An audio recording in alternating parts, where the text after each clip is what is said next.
You're looking at me weird. I don't like it. It's very unsettling. I always look at you weird. But This is how I look at you. I don't like that though. Welcome to the Elusive History Podcast. You have found us. We are a hard to find history podcast. Harder to find than a register that isn't a self-checkout. I'm your host, doom scroller and exiled wiper of asses, Lyndsay Burnett.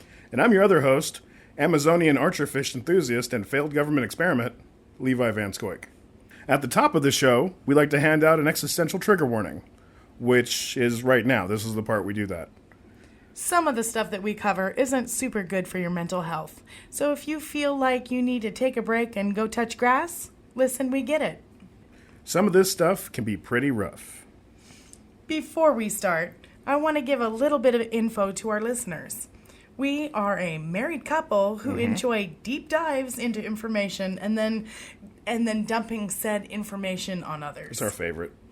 Hyperfixations can be so fun. Until they get dangerous. We're coming up on our 4th anniversary here in May, and we've known each other for 20 years come next year. And it's only seemed like it's been 5 minutes. I mean, underwater. Oh, aren't you sweet? Aw. Anyhoozle. There it is. We decided to start this podcast to share with as many people as possible our daily existential dread from the information we dig up when we started Sorry. when we started asking, how did this even become a thing? Yeah. So today is ply 2 of a 3-ply story on toilet paper. Shit tickets. Where did it come from, and why do we wipe our tender tushies with torn up trees? That's good alliteration there. I like that. Thank you. I worked on it myself.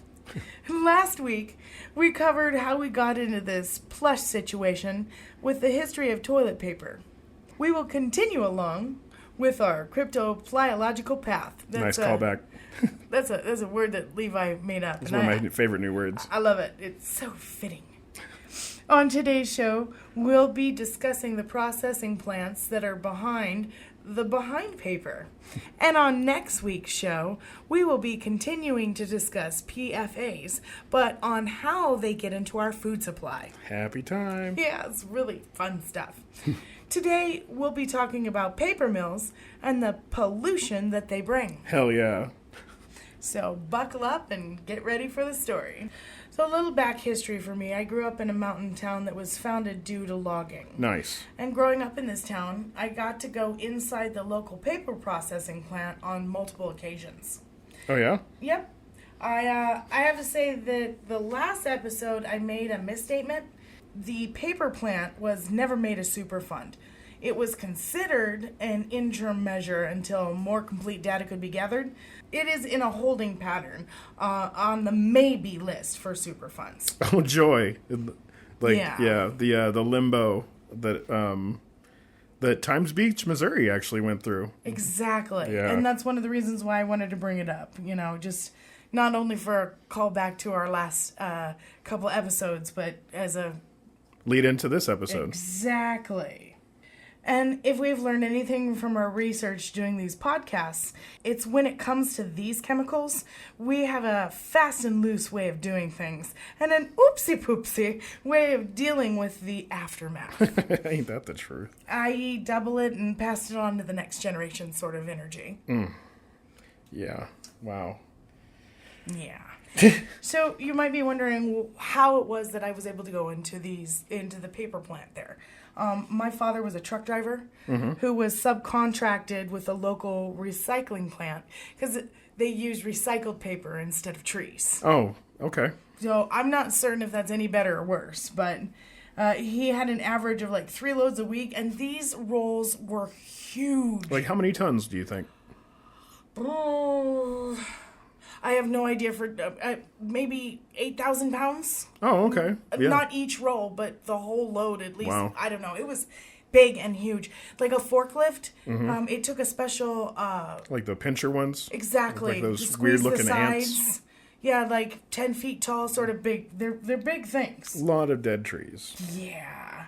So, like, while he was picking up the loads, sometimes he would take me inside of the plant for the paperwork sort of stuff. And the managers would show me around the plant. And the smell it's really hard to describe. Yeah. Have you ever been in an indoor public pool that's just been cleaned? Yeah. It smells kind of like that noxious... And there's like an elephant sitting on your chest. Right. But then triple that smell, and there's a faint whiff of like week old jockstrap. Oh, man. And the feeling of not being able to breathe is coupled with the high levels of humidity and intense chemicals. It's kind of like that, but it sucks. It's worse. Needless to say that even at like 12 or 13, I knew the air wasn't healthy to breathe. Which we get into later. Absolutely. Well, now that I know what I know now, Yeah. it definitely wasn't safe. Not only that, one time my dad came home and said that the plant had been closed for a few days due to an accident at the plant. Me being the morbid little inquisitor goblin that I am. She is. And I still am. I wanted to know what happened.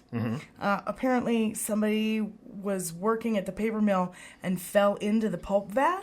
Oh, man. Just to call back to the food that kills you episode. That actually happens a lot. It does. They need to, like, I don't know if there's like a anti-safety rail legislation that was going on, but listen, guys, rails save lives. Safety rails save lives. OSHA, can you hear me? Not from the inside of a factory. No. Or a plant. Or a Or a vat. mill. Oh. Well, I mean, isn't that how Jigsaw got made, on the inside of a recycling plant? Oh. I'm just gonna leave that there. Nothing good happens inside of a plant or a mill. I'm just gonna say. No. Well, I mean, unless you want paper and paper products, then good things do happen, but Not like we think. but not how you think. Nice Right, callback. Exactly.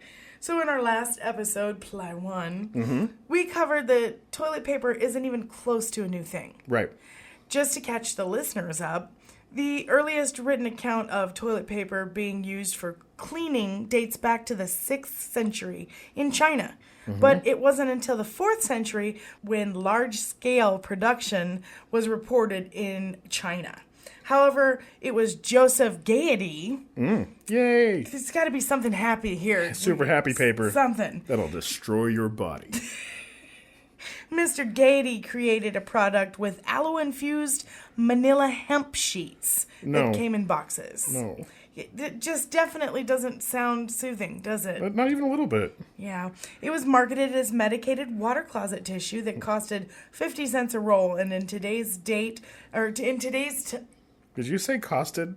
it costed. It I costed. did. That costed. It did. 50 cents a roll. And in today's money, That's almost $20 a roll. it is. Wow. I love that. If medicated water closet tissue sounds sterile to you, it's for a reason. They marketed it to fit the narrative that the bathroom was something shameful and gross.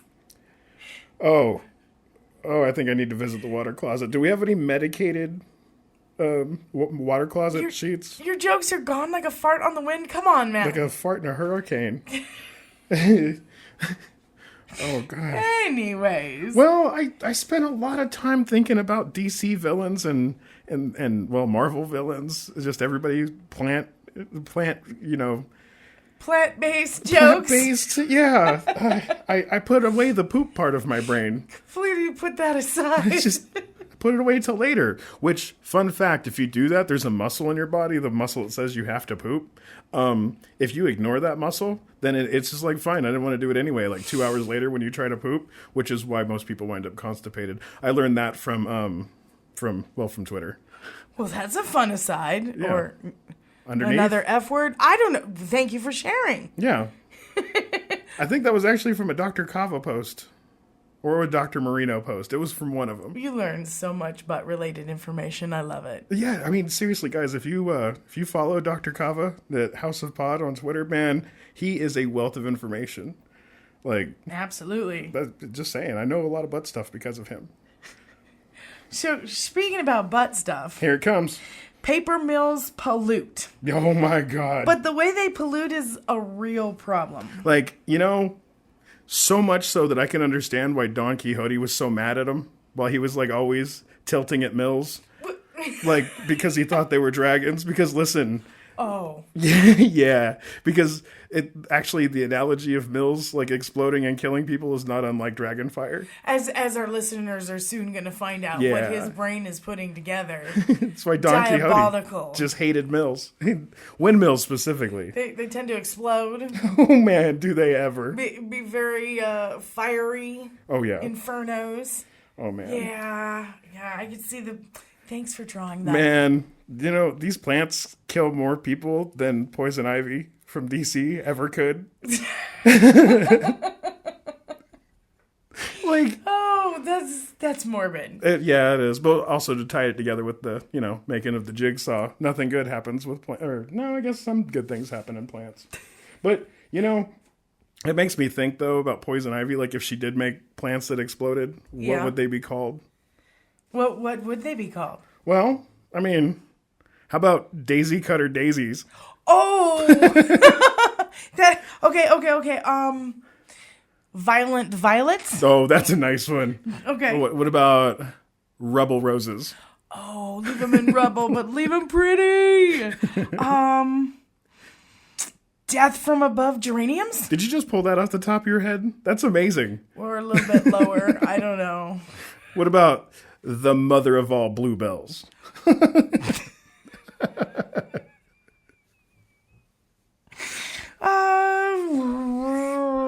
Oppenheimer daffodils? Oh my God, put your goggles on. I really shouldn't watch that movie. Laser guided lilies. Ouch. Nice. Nitroglycerin gladiolas. Oh my God. Again, with the alliteration. Perfect. Explosions. Okay, all right, hold on. Brain. Do it. Bomb plants. Last one. TNT tulips. Aww. Boom, there it is. Okay, but before we get to the explosion part, we should probably talk about the way that they pollute, since I interrupted you. Well, yeah. I mean, this is some pretty heavy topic, so stopping to make a couple jokes it's warranted. It's all right. That's fine.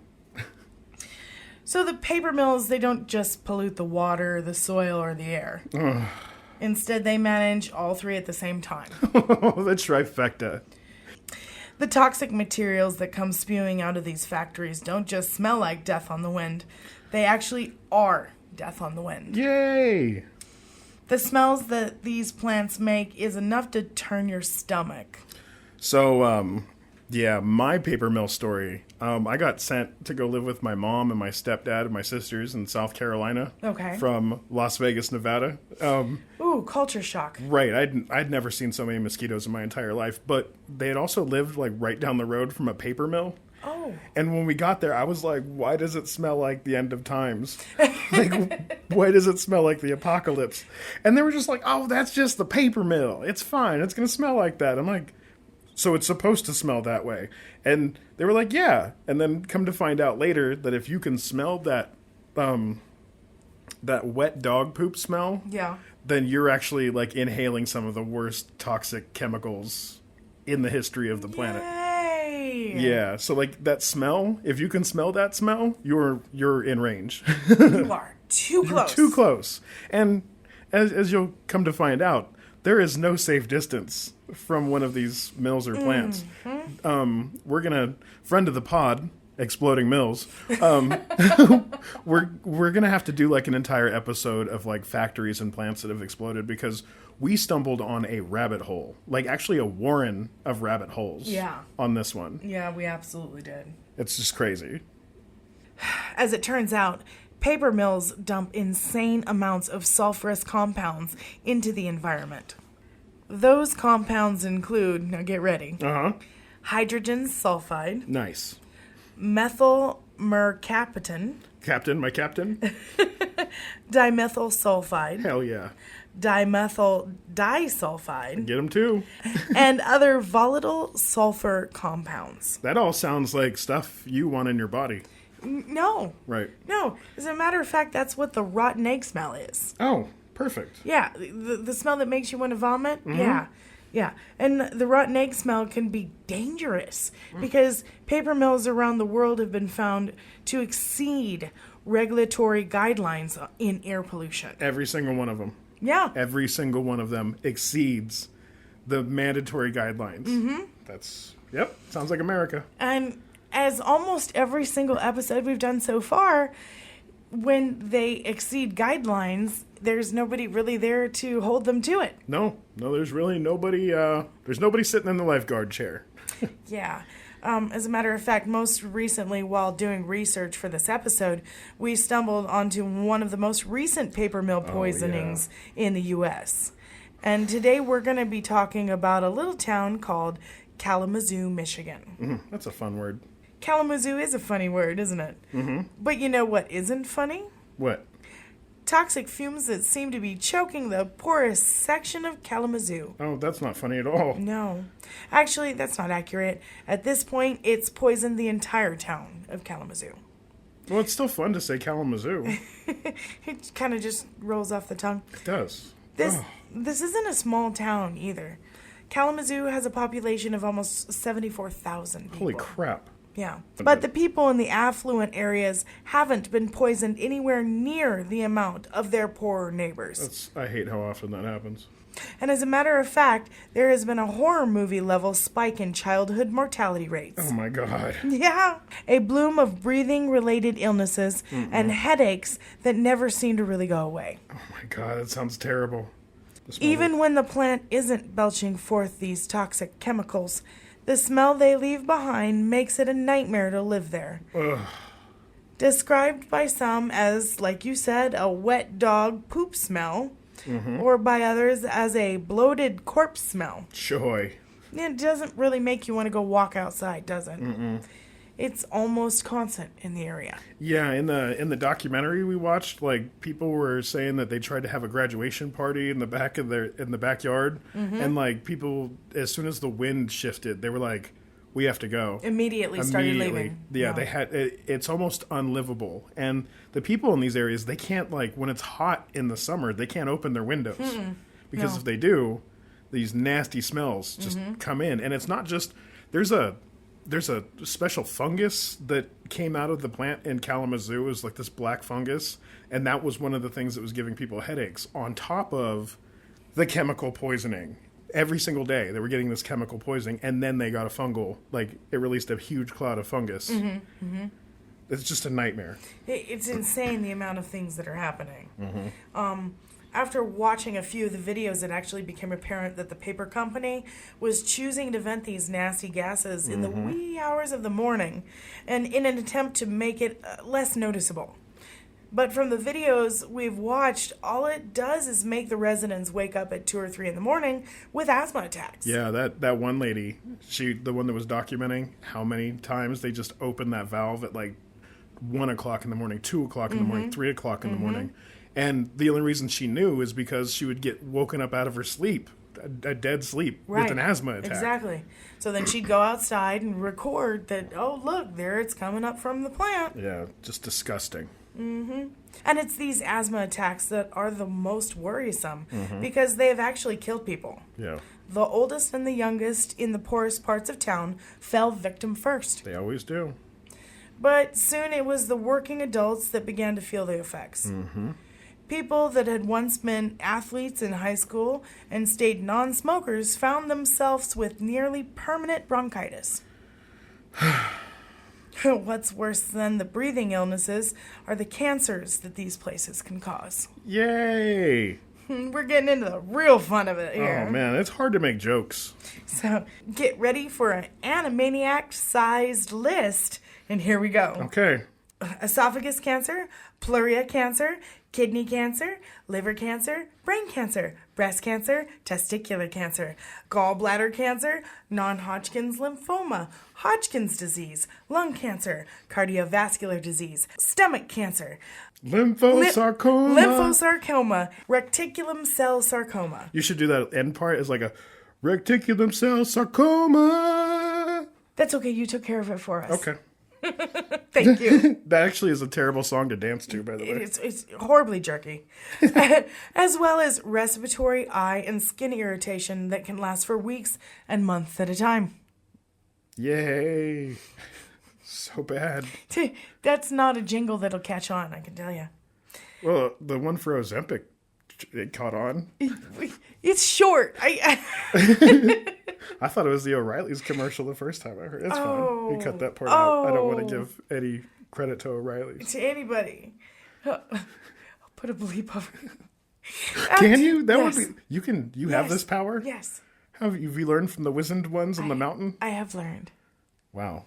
I'm incredibly intimidated. I can't even edit my own TikTok videos, which is why I only have like 4 of them. Wow, you are a wizard. Oh, thank you. Yeah, bleep. That's the closest I can come to bleeping something out. As I just have to try to time it when you say fuck. Okay. Wow. Beep. Oh, you didn't say fuck. Okay. We have to get back into this. Okay. So, after looking into Kalamazoo, Michigan, I noticed that it was far from the only city that had been affected by living too close to a paper mill. Mm-hmm. As a matter of fact, if you look close enough, it seems that every single paper mill is as bad or worse than Kalamazoo. That is absolutely accurate. Mm-hmm. That is accurate. It's terrible. In most cases, the population has little to no option for dealing with the menace. Mm-hmm. For the most part, they only build poorer neighborhoods near these plants, and it's for this reason that the population is effectively held hostage. Oh, we reached the fun part of the episode. Yeah. Again, real fun. Real fun. It is hard, if not impossible, to sell a house in this area, and many can find it difficult to save up enough even to move. Yeah. Wow. Especially lately with inflation and the rise of rental prices, it's almost impossible to get out. Yeah. Imagine your state gives a big company massive tax incentives to build their facility in your town. Yay. The town you and your family had possibly known for generations. Mm-hmm. You don't know anything about what is coming in, other than they say it will bring big jobs in the area. They always say that they're gonna bring jobs, don't they? Yeah. So, hey, it can't be a bad thing, right? Right, jobs. Then people start getting sick. Mm-hmm. But because it doesn't really affect the rich area of town, coupled with a healthcare system where the poor among us don't have proper medical coverage, the cries are silenced effectively. For years, sometimes even decades. People who just want to live their life and the freedom to pursue happiness, that is the American dream, right? Yeah, I thought it was the American way. Yeah. The American dream is a car in every garage and a chicken in every pot, I thought. Yeah, okay. I don't know, maybe I'm getting my colloquial American dreams mixed up. You're mixing your presidents up. But anyways, this narrative can be moved to many situations in our society right now that makes it possible for those who cause harm to... Ava. Wake up. Ava. Good girl. Sorry about the snoring dog. This narrative can be moved to many situations in our society right now that make it possible for those who cause harm to walk away scot-free, and the victims time and time again are told to, in essence, shut up and just deal with it. Yay! I'm sorry. What do you want me to say here? I don't know. That's rough. So, wow. Now, aside from the horrible pollution and the heaviness that we're talking about, I'm gonna need to do so much lightsabering after this. It's just, oh my god, this is not good. Just gotta work it out. Yeah. Flow it out. So you want to tell the folks at home about all the mill explosion videos we've watched together to make this episode? Sure. So the first one we saw was like the mill explosion in Maine, and we're like, wow, the one that just like blew pulp, sulfurous pulp, like all over everything. Yep, that was 3 years ago. Mm-hmm. Yeah, and then from there, it was just like a never-ending cascade. We kept on saying, like, holy crap. Like, some of these have to stop. No, it doesn't stop. No. It just kept on going back. And year after year after year. And they're all different reasons that the plant exploded, but it doesn't... The end result is still the same. Mm-hmm. Product particles all over town like a bomb went off. When in essence, a bomb really did. Because you're dealing with turpentine and all these other chemicals that have a flash rate and all that fun stuff. So yeah, it seems like the only thing they do more regularly than pollute is catch fire and explode. Yeah. Yeah, even with a cursory search on the internet, you'll see what I'm talking about. Because you know what? It seems like calling them time bombs, it's not all that esoteric. No, it's really not. It's fitting. Because from what we saw, it's only a matter of time. For example, 4 years ago, a tank exploded in Louisiana. Also in that same year in Muskogee, a plant exploded. 9 years ago, it was an Allegheny County plant that exploded. 11 years ago, a Sartell, Minnesota plant exploded. You know, you get the idea. Yeah. They're far from rare. Far from it, yeah.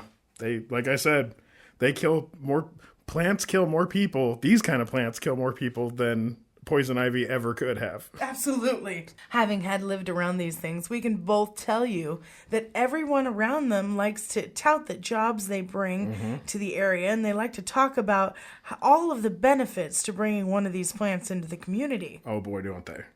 But in effect, as soon as one of these stinking monstrosities gets put into place, it seems like the entire community then becomes a hostage with a gun to their head. That's absolutely accurate.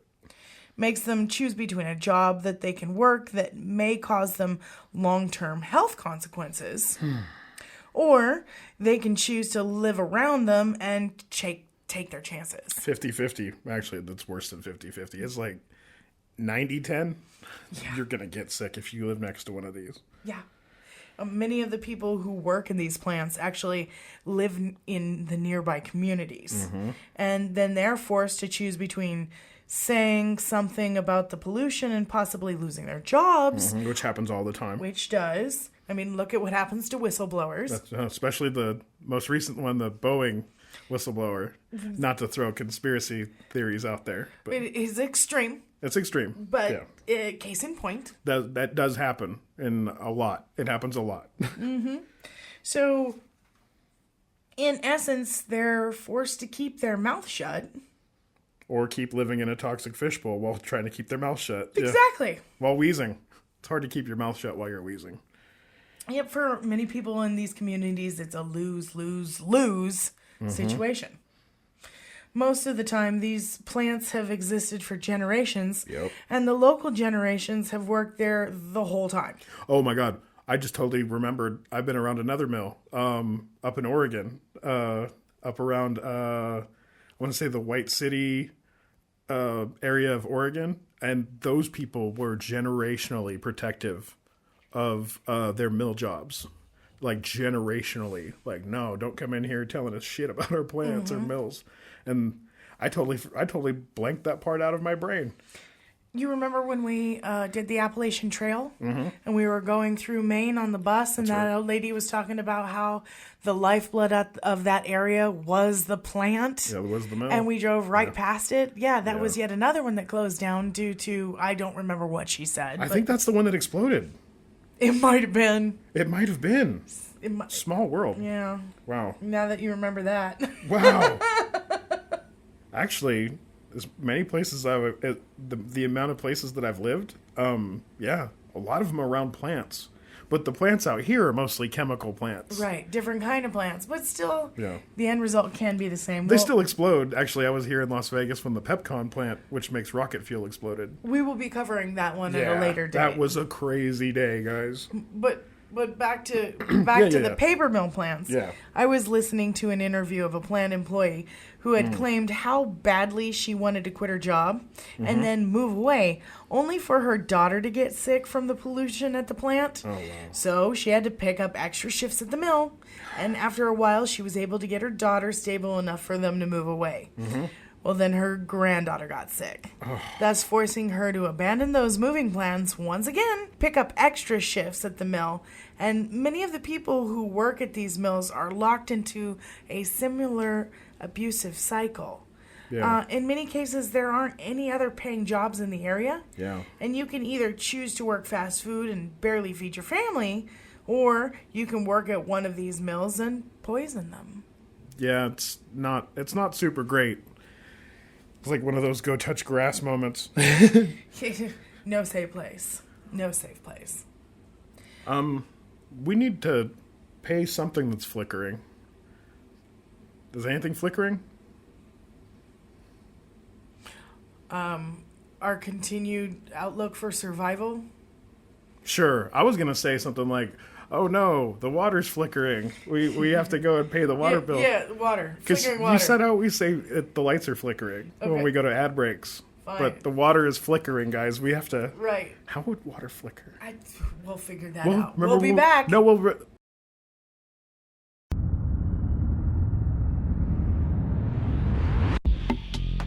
And we're back. Welcome back. So do you remember that time we found out what a babbling brook means and why they call it a babbling brook? It was at 3 a.m. on the Appalachian Trail. What are you saying, wee white eyes? You mean me? Yeah. Because I'm a bubble-raised child that didn't know that brooks babbled? I laughed for like an hour and a half straight. It's probably the only thing that kept the bears away. That and my snoring. No, that would bring them in. Yeah. Like, somebody is relaxed over there. They sound super relaxed. Well, anyways, we got to get back to the situation at hand. So, the pollution of these plants. The most disgusting thing about this whole situation is that most people don't know about it. That's right. When we decided to look into this subject, we were sure we would find the normal amount of corporate fuckery, but what we found was beyond our expectations. Yeah, it's really a problem that nobody has covered. Like, I looked for podcasts, I looked for documentaries, I looked for as many things as I could about the pollution that the plants cause, and besides the government videos that we watched, the ones that were explaining why the plants exploded or why the pollutants got released, like, nobody's talking about this.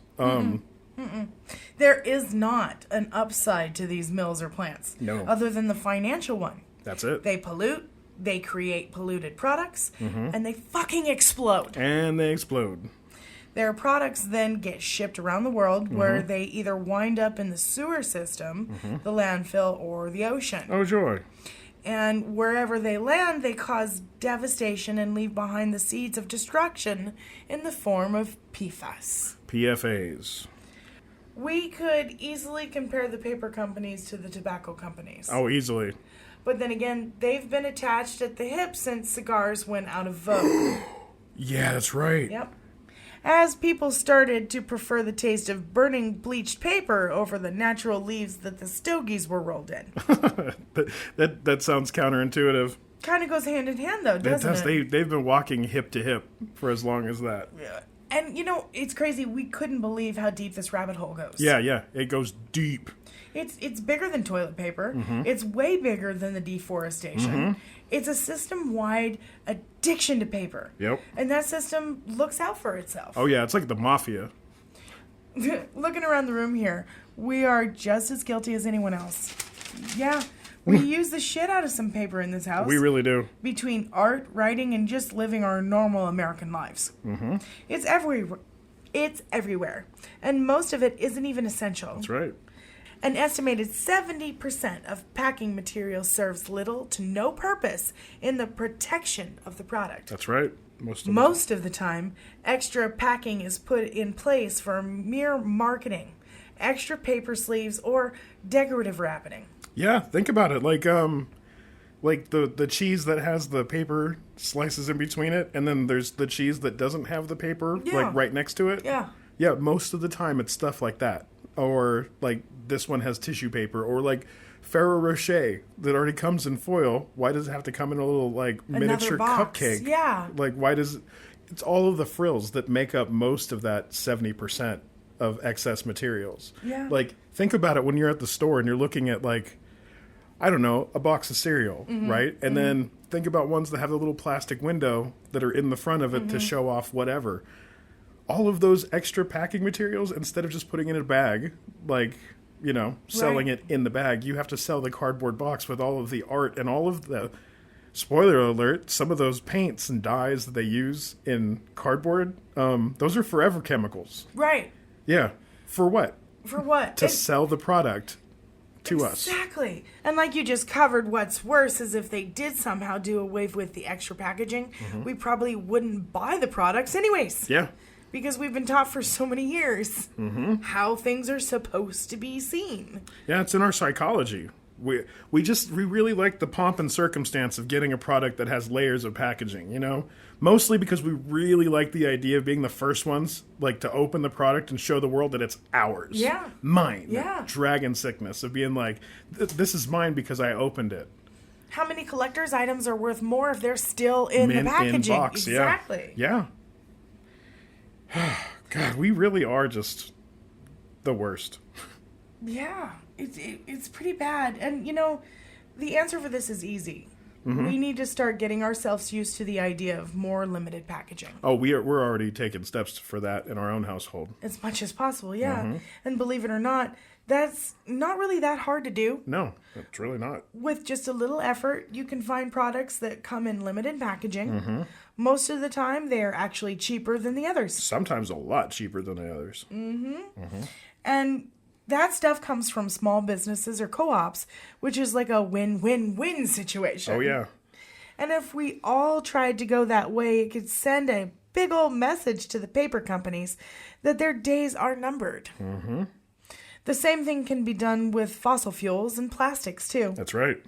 If we all bought a little less plastic, they would start making less of it. And if we all started driving electric cars or even hybrid vehicles, it would force the fossil fuel industries to take a hard look at their bottom line and adjust. That's absolutely correct. Yeah. To be honest, it really wouldn't take all that much from us customers to make some real progress. But to do that, we have to know what's going on. And for whatever reason, most people don't know where their products come from or how dangerous it is to make them. Yeah. But I'd like to think that we are actually doing something about it today by telling you fine folks out there about it. You fine folks listening right now with your tender, tender ears. We appreciate your... We love you. Thank you for listening. Thank with you. your tender ears. But also, pay attention. This part's about you. Maybe with a little luck, you all start to tell the people in your life about this stuff. The more of us that are aware of the situation means the more of us that can make a difference by speaking up about it. That's absolutely correct. I can't tell you how many times just hearing something from a podcast somebody else had heard, and they tell me the information, I'm like, whoa. And then I have to listen to that podcast. Well, I guess that's how people get informed. But, Yeah. like, we should be talking about this a lot more. Yeah, to anybody who'll listen. Absolutely, because it affects us all. What was that? What was what? Did you feel that? What was it? It was kind of like somebody walked over your grave, but in, like, flip-flops. Oh, is that what that was? Oh, that's normal. That's the hollow suck from the chest of our corporate overlords, which means it's time for an ad break.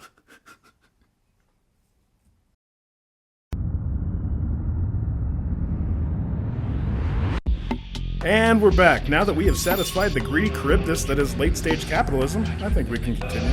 Yay! And continue to what, you may ask? Straight into the karmic suggestion boxes where we're headed. Finally!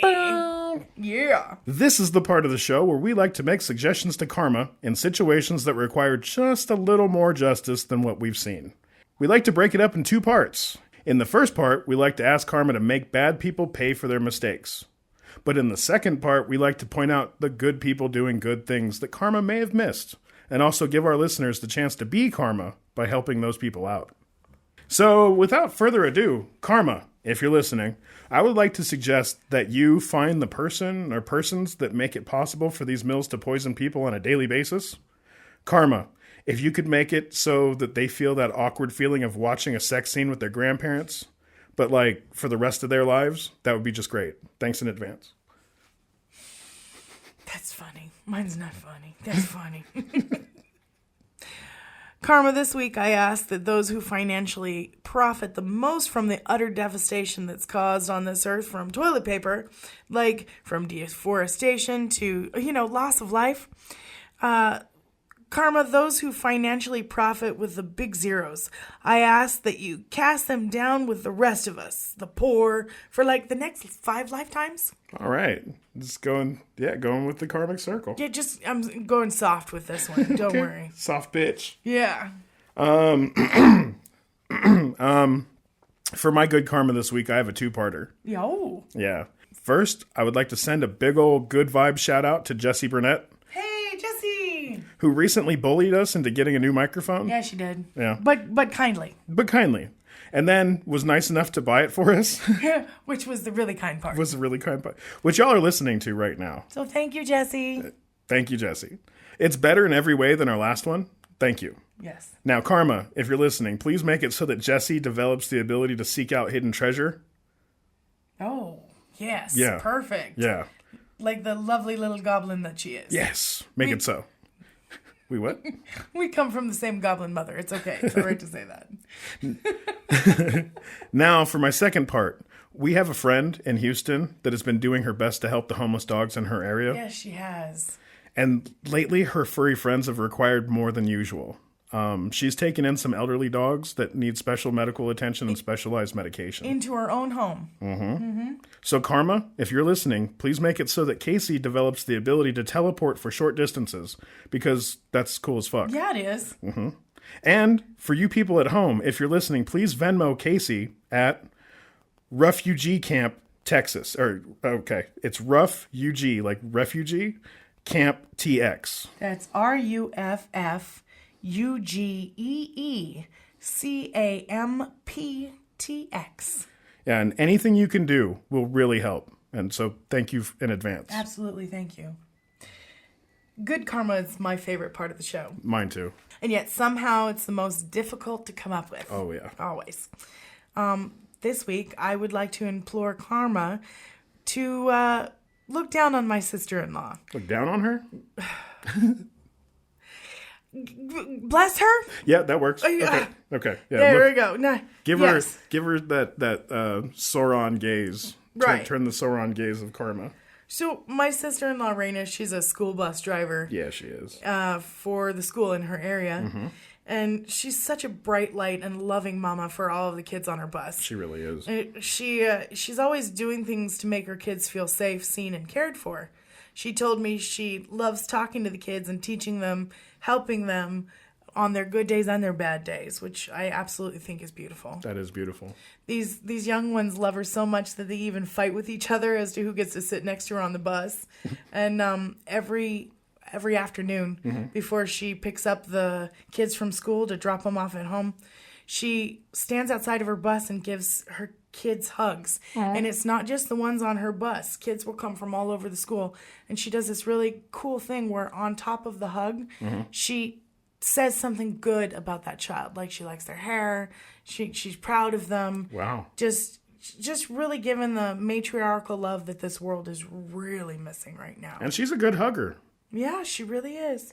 So, Karma, please send Raina the ability for her cup to always be full so that she can continue to show the young souls who need it love, support, and understanding that this world is so lacking. So let it be written. So let it be done. Oh, wow. I like that you went Ramses with it. I mean, I had to. Okay. Well, let's get those chariots moving. Those karma chariots. It sounded like emphatic, just let's get this done. Oh, I think snapping sounds more emphatic than clapping. No. Oh. Yeah. Magical. Yeah. Oh, I can actually snap with all of my fingers.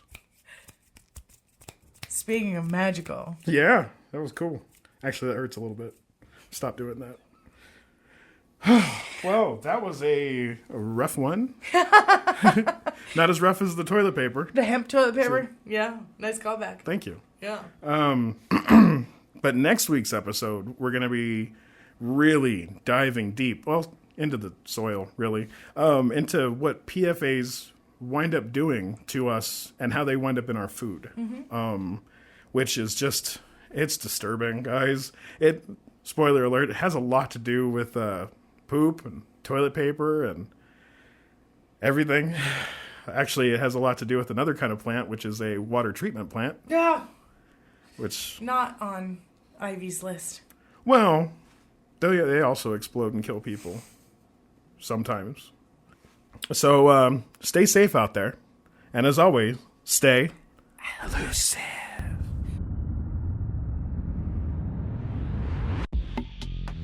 Elusive History Podcast was written by Levi Van Scoik. Edited and produced by Lyndsay Burnett. Music by Levi Van Scoik.